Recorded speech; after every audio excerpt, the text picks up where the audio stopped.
बहुत चेष्टा कला पर सुधा किसी भी सठिक हेउना। प्रार्थना करुच्ची तथापि उत्तर मिलूना। आपण मान जीवन में यह घटुची।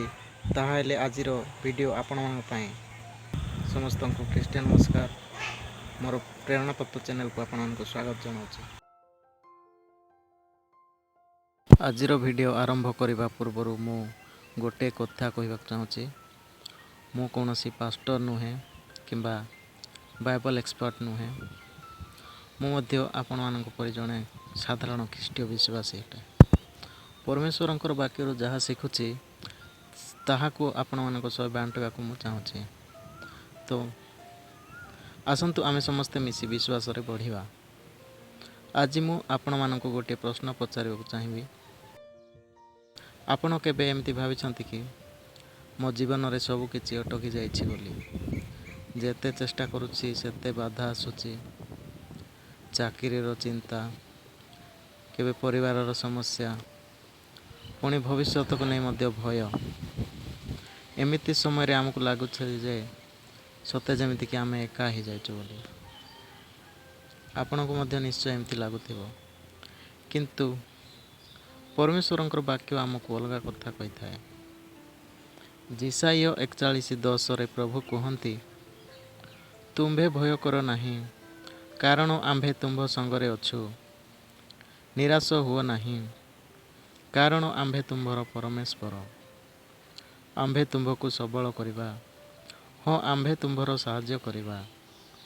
हाँ, आम्भे अपना धर्म स्वरूप दक्षिण हस्तरे तुम्भको धरि रखिबा। बहुत सुंदर प्रतिज्ञा। परमेश्वर आमको कहना कि आम जीवन में केवे मध्य समस्या आसब ना, दुख आसब ना, कष्ट आसब ना बोली कहना। से कहते भय न करने। से कहते भय कर नहीं, मु तुम्भ संगरे अच्छी बोली कहते। हे तो आज आपण जीवन में मध्य उत्तर मिलू न। प्रार्थना कले सुधा किछि उत्तर पाई पारु नथिबे। किंतु यार अर्थ नुहे कि परमेश्वर आम मान को छाड़ी देइछंती बोली। तेणु आज गोटे कथा मन रखिबा आमे, मु एका नुहे कि आपण मध्य एका नुहंती। परमेश्वर आम समस्तंकर सांगरे अछंती। तो प्रिय ख्रीष्टीय विश्वासी भाई भौणी माने, आमे भय करबा कथा नहीं, प्रार्थना रे लागी रहिबा उचित।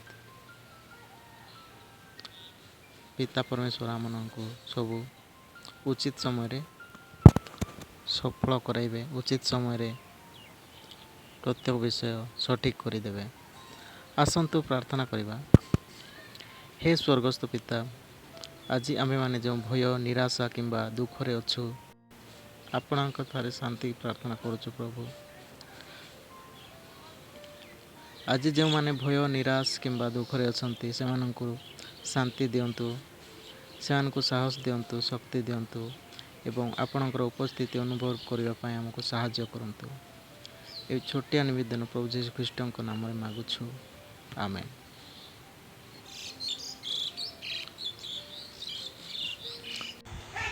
जदि ए वीडियोटी आपण मानकु पसंद आसुची ताहेले शेयर करंतु आपण निजर प्रिय परिजन मानकु, जाद्वारा कि सेमाने मध्य आशा पाई पारिबे। आमेन। परमेश्वर आपनको आशीर्वाद करंतु। पुणी परवर्ती वीडियो रे देखा हेबा। धन्यवाद।